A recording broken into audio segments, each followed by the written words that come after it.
Welcome to Study Session 2. Classifications, characteristics and common features of projects. Introduction. It is of utmost importance for business entities to have their projects properly classified. The essence is for the financial well-being of the projects. Projects that are undertaken by the business entities are categorized given the following considerations: ownership, nationality, nature, development, and sectoral. 4 features of projects can also be identified. They include cost factor, resources to be committed, the risk of uncertainty and benefits expectations. Several importance of project can be enumerated. Project classification. Project classification. Take 2. Project classifications are erected on the following basic factors. 1. Ownership, individual or society, public or private. 2. Nationality, indigenous or foreign. 3. Nature, new or old. 4. Development. Take 2. 4. Development orientation of the project. 5. Sectoral, whether agric, industry or services. Ownership. The most popular way of classifying project is based on ownership. There are 2 broad types of ownership: private or public ownership. A project is of private ownership when an individual member of the society or a group of people wholly finances it. In this respect, the single or group of entrepreneurs provides the entire finance required and reap all future benefits that accrue. The private entrepreneur bears the risks of uncertainties and certainties alone. The success or failure of the project is a function of their commitment, managerial abilities, or capacity to recruit able hands to manage the project, hence minimize moral hazards. But public ownership means a project owned, managed, and controlled by local, state, or federal government. In most predominantly socialist countries, certain industries and entrepreneurs are owned and controlled by the government. Examples are railways, electricity, ports, telecommunications, textiles, steel projects, and so on.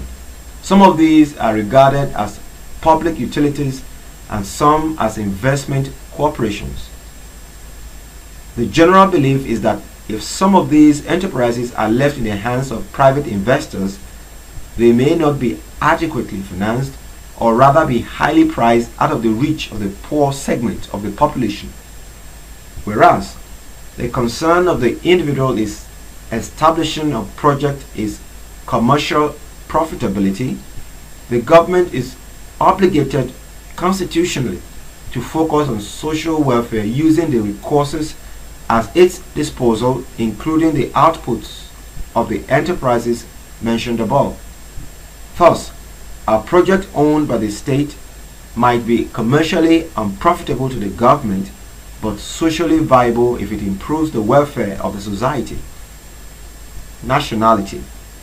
A project can also be classified on the basis of whether it is owned by the indigenous or non-indigenous of a geographical territory. An indigenous private or public project is owned, financed, or controlled by the indigenous individual or government, whereas a non-indigenous project is owned, financed, and controlled by foreign individual or government.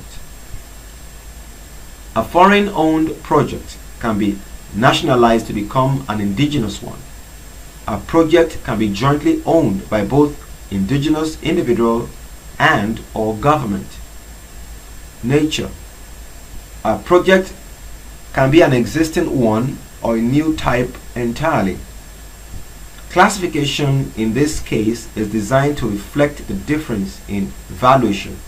A new project can be analyzed, whereas the existing project can be evaluated.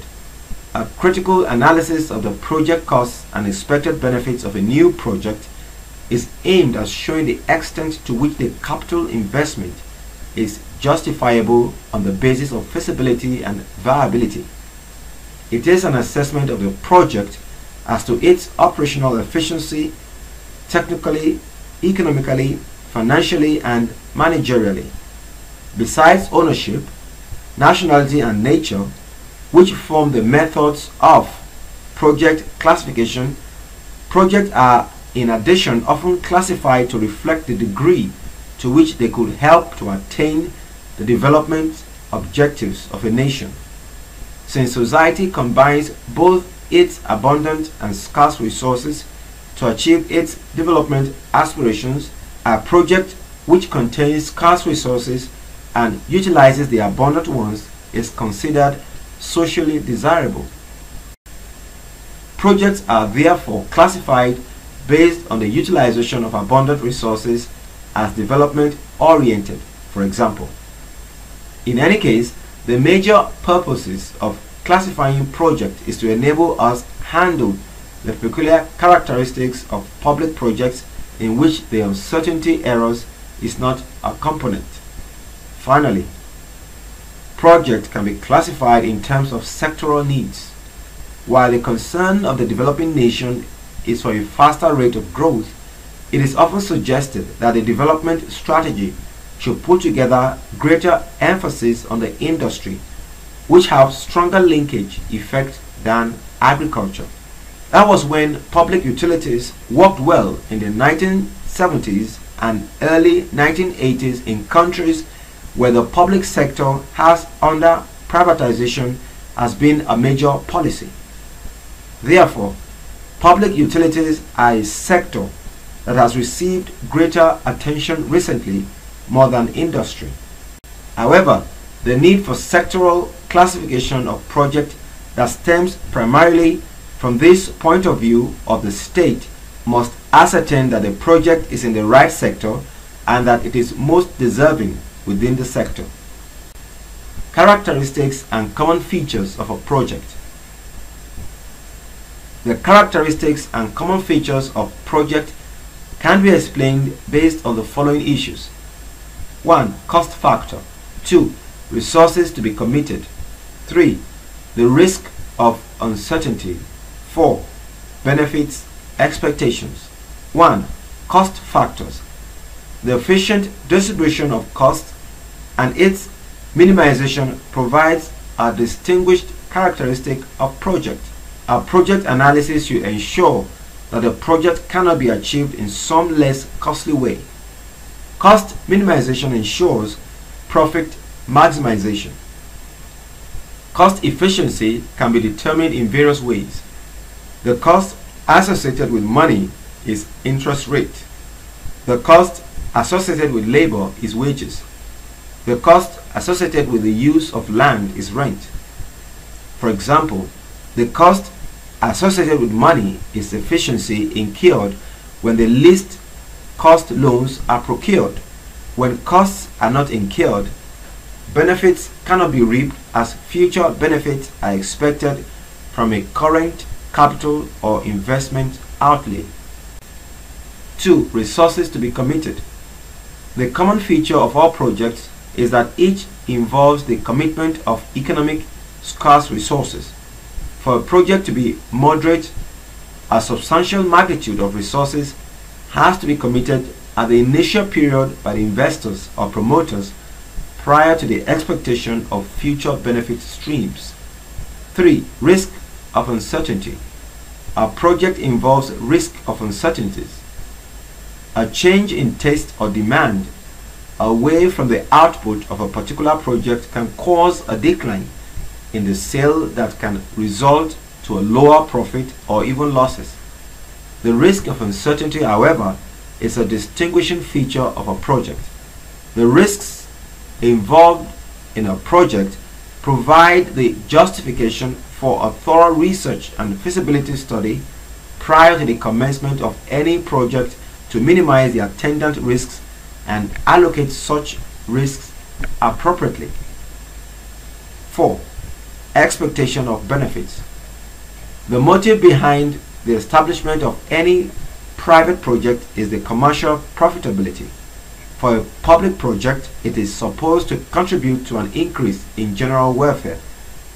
The benefits of project may not come as a lump sum harvest, but rather as a flow during the lifespan of the project. The idea that benefits must accrue before an investment can be regarded as a project is very strong. Project ideas and project identification. There is no perfectly scientific way of generating project ideas. A project idea usually comes to mind as a result of pressures or problems as well as consistent imagination. The projects which come as a result of pressures or problems are said to be a direct way of detecting projects, while a project initiated out of imagination is said to be an indirect method. Pressures or problems. As high price of goods and service manifested in high inflation rate, non-availability of certain products in the market, traffic congestion, traffic jams, the breakdown of existing machines, lack of spare parts, frequent power failures, economic recessions accompanied by unemployment could motivate entrepreneurs to develop an idea or project. Providing solution to any of the pressures or problems may result into starting a project. For example, the problem of traffic jams could bring an idea of railway project renewal. The size of the market for a product can bring about project idea. If the market for a product seems to be larger than its production, a project might be started to increase supply. Projects could be conceived around public policies such as the import substitution policy, which is aimed to replace imported goods with domestically produced ones. When pressures and problems are absent, imagination becomes an important way of generating project idea. Creativity, innovations, and a person's ability to take initiative is the basis for developing projects through imagination. But a difficult aspect of this is that few people are creative and majorities are imitators, particularly in developing countries. Some innovators who are creative do lack the boldness to put their ideas into use because of the fear of failure. The elements of the fear of failure are the fear of making mistake, unwillingness to take risk, fear of criticisms and ridicule, which usually prevent the realization of creative thoughts. These constraints are strength, and when people are over-dependent on ideas generated elsewhere and therefore increasingly become imitators of ideas that may have limited relevance to the local environment. Project identification. Projects can be identified from certain sources as a practical manifestation of generation of project ideas. Such sources include 1. Imports. Considered along with any domestic production, imports reveal existing market or specific goods which suggest opportunities for developing projects that can be produced locally. 2. Local raw materials. Availability of local materials plus skills required to transform them into final products can encourage the starting of a new project. 3. Available skills. Knowledge and skills can be learnt and transferred. The available skills learned in an existing project can be transferred into a new project which requires similar technical know-how or skill. 4. Industrial study. Many good project opportunities are to be found in existing industries. A thorough analysis of the existing industries might lead to identifying new projects. 5. Development plans. Most development plans and annual budgets create awareness for projects which are relevant to the development of nation. A good study of such development plans and budget statements along with their innovations and changes offer opportunities for developing new projects. 6. Old project review. Projects previously developed but not implemented often become feasible when markets or reputed industries have changed. It is quite possible to find new business opportunities in old ideas for which economic circumstances have improved. 7. Observing experience elsewhere. A good familiarity with existing projects in other countries or regions which are highly viable will often suggest the possibility of pursuing similar projects elsewhere. Using the above screening approaches, it is usually possible to draw up a long list of products whose manufacturing might be economically practiced. Nevertheless, a value judgment of each investment opportunity must be undertaken in order to detect and eliminate white elephant projects. A white elephant project is a project that is 1. Unsound, which lacks a market of adequate size and is uncertain. 2. Unnecessary, risky project whose finances are weak or totally unreliable or whose management is inexperienced. 3. A project that has some glamour appeal or has over-ambitious schemes that is too great for the situation. 4.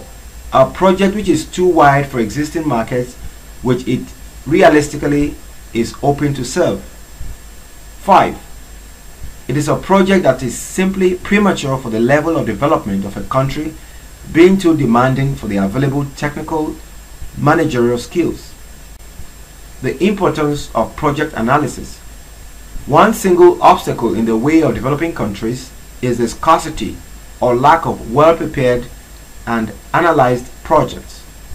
Many projects have turned out to be white elephant simply because they were not properly analyzed. Knowledge of project analysis will help in removing these.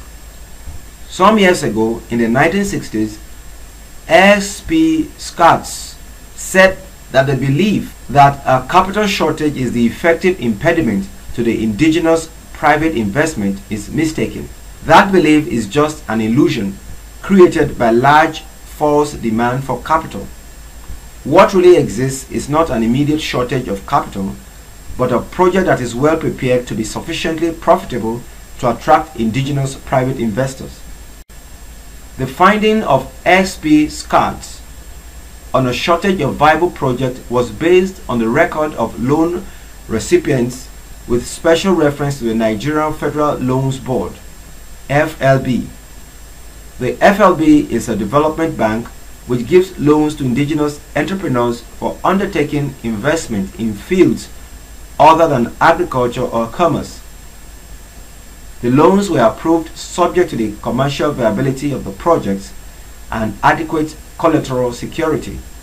In August 1961, FLB received 290 applications for loan or capital take-two. FLB received 290 applications for loan on capital projects. These applications were judged by the commercial viability of the projects. Of these 290 applications, 229 applications were rejected as a result of poor project analysis. Viability rejected, and 61 were approved. Viability approved. Of the 61 viability approved, 54 had accepted collateral security, while 7 were refused loans because of inadequate collateral security. The second importance of project analysis is that most financial and development agencies like World Bank, African Development Bank, Bank of Industry require feasibility reports as a criterion for granting financial assistance or loan. The financial assistance of the loan will be considered if and only if the feasibility study of the project is considered viable and worthwhile. Project analysis is a tool in decision making. An expert or a committee appointed to consider cost-benefit analysis may give an advice, or a committee appointed to consider the cost-benefit analysis of a project. Where only expert opinion is relied upon, it's likely based on the advice largely on subjective judgment. The virtue of cost-benefit analysis is that it is able to make a more systematic and efficient use of analytical details than any of its alternatives to make decisions. The essence of the method is to construct and operate within a model of idealization of the situation appropriate to the problems. Such a model introduces a precise structure and technology that serves primarily as a means of communication, enabling the participants in the study to make their